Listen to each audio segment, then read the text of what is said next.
Alright guys, we just went onto the Prince Canal, the most, I think one of the most famous canals of Amsterdam. One of the things that it's famous for is the houseboats. Well, we have a lot of them in Amsterdam. To be exact, we get 2,500 houseboats. And yes, they are all fully lived on. They're all connected to the sewage system, electricity system, and the water system. And they're more expensive than a regular apartment. To give you a bit of an idea, an average house goes for around 5,000 euros per square meter. That's around 1,800 euros per square feet. And houseboats go for between 7,000 and 8,000 euros per square meter, which is around 2,800 euros per square feet.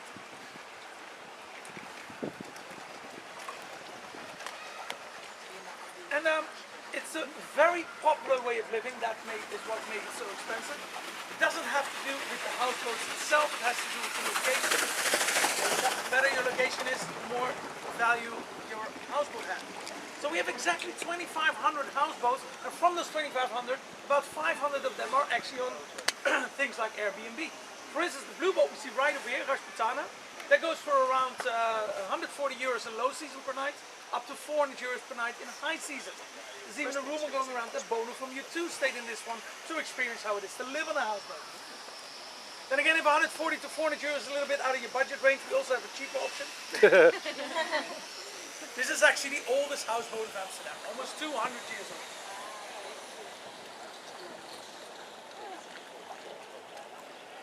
Now this canal is also the busiest canal of them all. If you think this is busy, this is nothing. Especially during 2 days a year. The first one is on April 27th, which is our King's birthday. We celebrate it nationwide, but somehow everyone with a boat ends up in this canal. It can get so crowded that you can walk from one side to the other without using a bridge.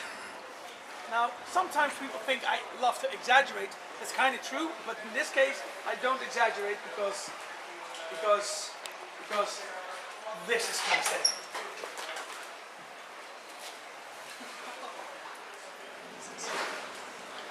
So I said it was 2 dates a year, especially. Well, this is King's Day, but we also have Gay Pride. That's the first Saturday of August. Then we have more than 80 boats running through this canal, all with half-naked men and women dancing around. And well, sometimes these parties and these houseboats are being combined, like right over here. Only this guy didn't know that you can not have more than 8 people on your boat. What happens if you have too many people on a boat? It sinks. This one sunk. You can see it on the side especially. All the brown part was actually underwater. We always like to make a little joke about it. We always like to say they didn't raise the roof, but they sunk the boat.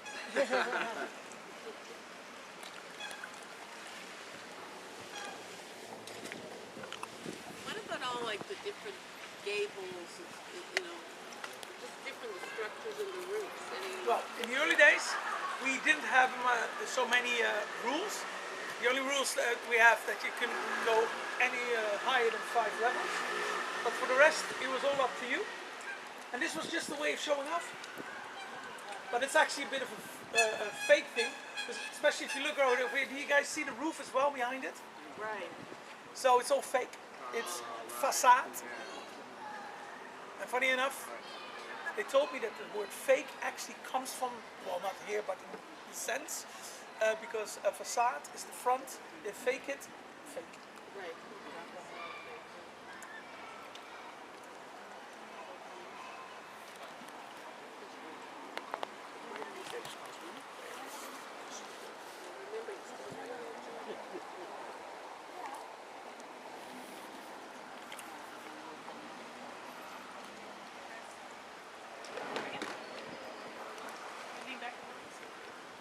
Not much. And clear a bit to the front? Yes, thank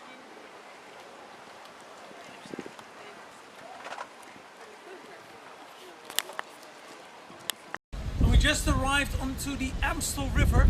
This is actually the only natural river of Amsterdam. Look out, guys. Not allowed. One way. Next canal. It was named after the bridge before this one, which was so narrow you could hardly even pass each other. It was placed to connect the working area with the bridge area. And every morning when the wives were working in the bridge area, they kissed their husbands goodbye on this bridge. Now with that kiss, this bridge has now got something magical, because they say if you kiss each other either on top or underneath the bridge, your love will last forever.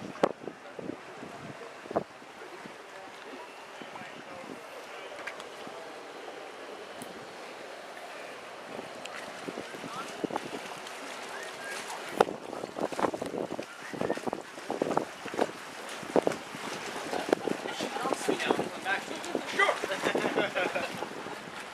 And to make it even more romantic than it already is, last month I actually had on my boat, under this bridge, a marriage proposal. Unfortunately, I needed to say no. I was driving. It was really awkward and everything. I was driving. No, I'm just kidding, guys. It was a Mexican couple. It was really sweet.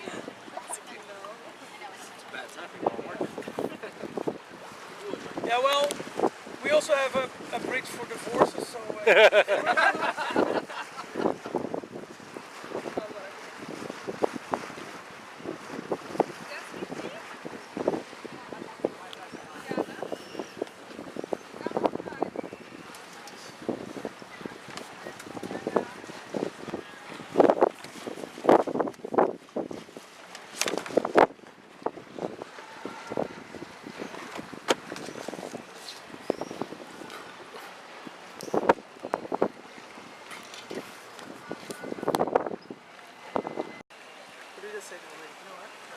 We have these canals nowadays for leisure, like we do right now, having a drink, enjoying the sun.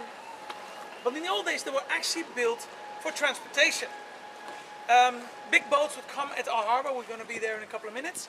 Would put brought all kind of stuff like herbs, spices, coffee, tea, etc., and they would put them on smaller boats, and these smaller boats would go through the canals to the different warehouses, and then everything would be stored in these houses. Do the canals freeze over in the winter? Yeah, in the old days they would. Nowadays they don't. Why do they not freeze over? Plus the sun, climate change. Climate change. So yeah, that was what the canals were originally used for. But there's something else special about this canal, because this is also the start of the red light district. Most of the ladies you would see in the canal next to this one, but we're not allowed to go in there anymore. Reason for it is that the prostitutes started complaining to the government that a lot of tourists were making pictures of them, and they didn't want that, so they cut it off.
This is actually where the red light district will start.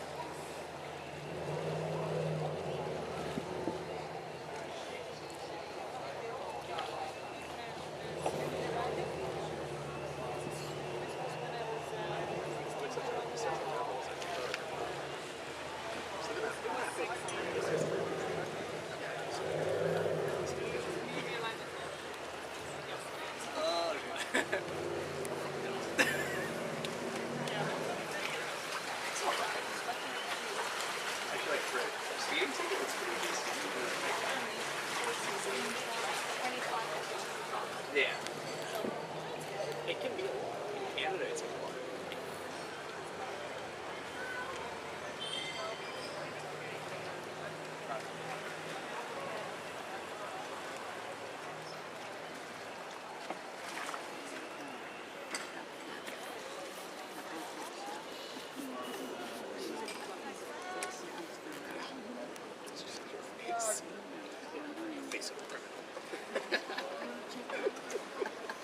Now I got a question. Marijuana in the Netherlands, or Amsterdam for that matter, legal or illegal? It's illegal, isn't it? Isn't it technically illegal? I'm asking you guys. I thought it was like, it's not technically legal. It's like illegal, but they have some kind of, they had something going on and they haven't really stopped it or something. Let's see what the rest thinks. Tolerated or something? Probably illegal. Legal or illegal? Illegal. Illegal? I think it's like tolerated or something like that. It's something in between. You're absolutely right. It's illegal, but tolerated or decriminalized. But how did it all happen? What did it all came about? Well, during the 60s, the Netherlands had the biggest flower power scene after the United States. So the police department, or everyone was smoking marijuana, the police department and the justice department, they couldn't handle it anymore. So at one point, there was a festival going on, compared a little bit like Woodstock, but then smaller. And the police department said, you know what? We're going to let everyone who wants to smoke a joint, just let them smoke it. As long as there's no violent or big criminal activities going on, we won't intervene. Guess what happened? Nothing. Started a Peace, love, and trend. harmony. So at that time, the Ministry of Justice said, you know what? This is probably a phase anyway. It will blow over in a couple of years. We're going to tolerate it for now, and then when it's blown over, we go back to the old style. This happened in 1972. Nowadays it's 2019. Bit of a difference. Blowing over part worked out a little bit differently. So in 1972, the first coffee shops arrived. Two actually, but they don't exist anymore. In 1975, the third coffee shop came to Amsterdam, and it's still here, right over here. Now the owner was actually already selling marijuana from a hatch in the floor, but to make sure that no one got in that hatch, he put his dog on it. So you can imagine what kind of dog that was. It was a Chihuahua.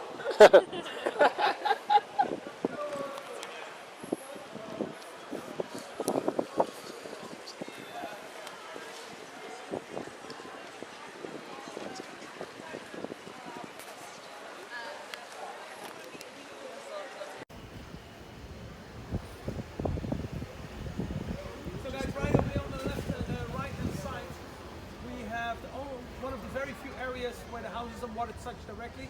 We like to refer to this as a little Venice.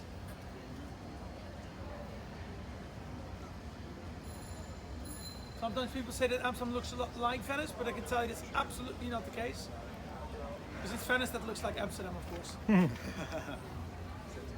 now going on to the street. The street is known as the Zeedijk, which is actually the oldest street of Amsterdam. But nowadays it's actually more known. Now this part of Amsterdam used to be directly connected to the ocean until we cut ourselves off from the ocean. I've got a little map here of Amsterdam. So this is Amsterdam. And there's the Afsluitdijk is right over here. It's the biggest, one of the biggest dikes in the world. With that, we cut this part off, and now this is the IJsselmeer. But before this was here, we went out like this, and then we went to all the corners of the world. Nowadays, if we want to go to the sea, we have to go through this river right over here. And then right over here is nowadays a big lock system. One of the boats that started from here actually was a boat from a very famous captain called Henry Hudson. And Henry Hudson was looking for a new way to go to India. But he didn't find a new way to India because he stumbled upon a bit of land which we nowadays like to call the United States of America. You're talking about the Hudson Bay, right? Yeah. That was the trip after. And that's where he actually died. Well, he was put overboard by mutiny and he was never heard of from. But first he came to an area which he referred to as New Amsterdam. Unfortunately the English had to ruin it for us because they changed it into New York.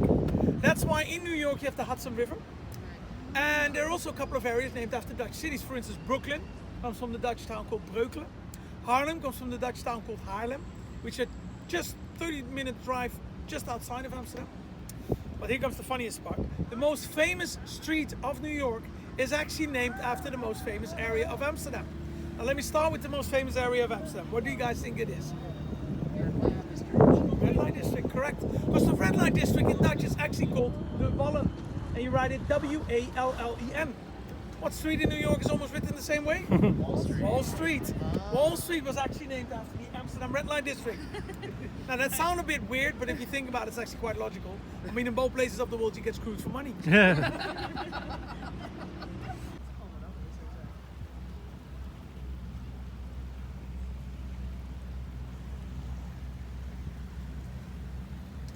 University of Amsterdam is the biggest university of the Netherlands. And right over here we have the main building.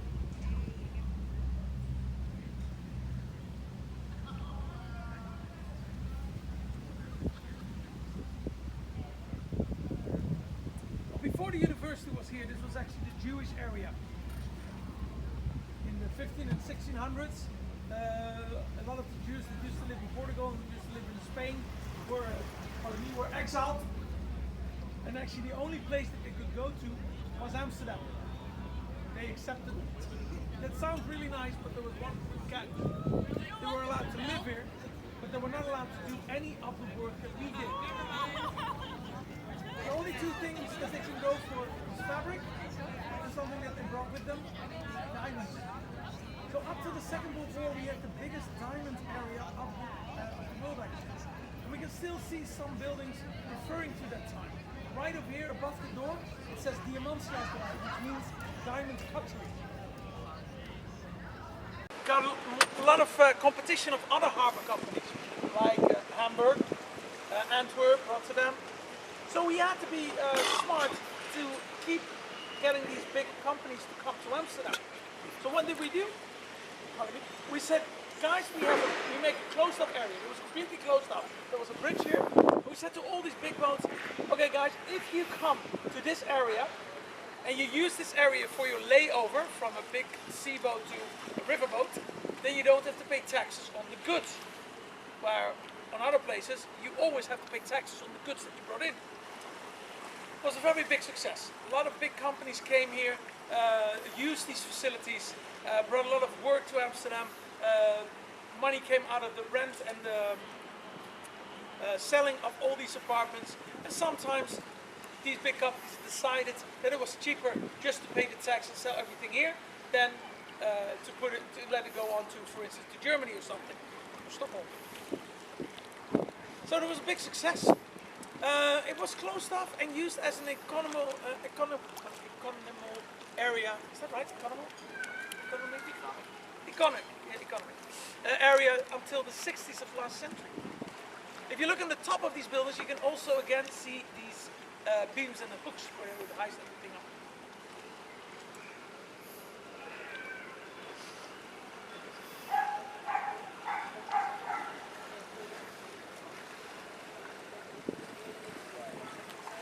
So who would jump in and have a swim if it would be a little bit more warm? You guys would? I thought you would. Anybody else? Or who thinks this water is too dirty to swim in?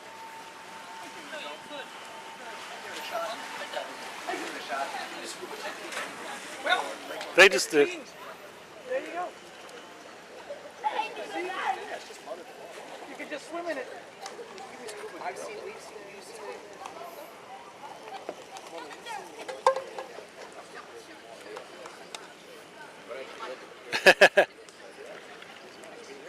Oh, I'm thirsty. Not because I think I get sick from it, just because it tastes horrible. This is the canal water. As you can see, it's quite clear. We like to call this the Amsterdam Chardonnay. So for those who are drinking Chardonnay, now you know what you're doing. No, just kidding. Here's another guy. Well, he's now underwater, but here he is.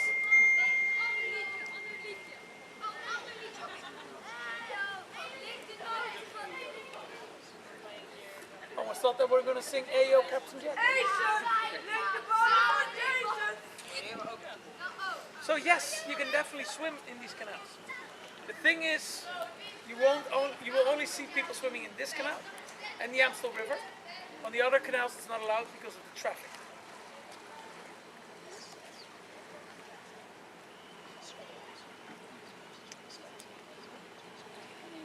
How expensive is this area here? I'll tell you in a minute as well. Okay. But first, I'm going to show you something shocking. Well, maybe not shocking, but it's fun. Who likes animals? Who likes good maintained city zoos, voted best city zoos, most animal friendly city zoos in Europe for a couple of times in a row? Yeah. Goes right over here, we got the city zoo, and if you're lucky, in the first part you'll find there the elephants. In the second part, the giraffes and the zebras.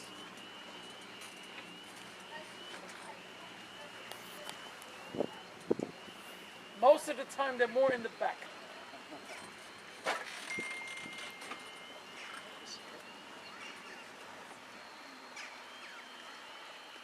Yeah, they're behind the, we'll see them in a minute, they're behind the rocks. You're gonna see them. You can stand up if you like. Kids can stand on the thing if they want. Elephants are here on the right, behind these rocks. I saw them already. Any minute now. Come. Unless they're too far behind. I saw them. There's one. Oh. There you go. That's the baby. And Mama's next to it.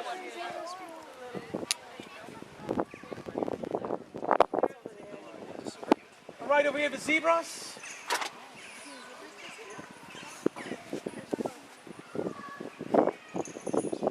I wonder if you can actually see. There should be some giraffes here as well.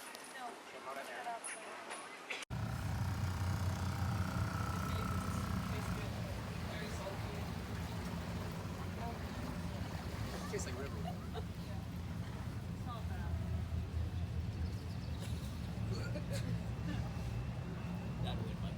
So where we just saw the Maritime Museum, right next to it used to be the former area of the Navy Academy. And they actually were there until 5 years ago, maybe it's 6 now. Now, unfortunately, there are a couple of boats in there. If you're looking for a nice picture without the boats, it's really easy. Just go to Google Images. And if you want to see the 14 bridges, just go to one of the coffee shops, look at this again, and then you're 14 bridges.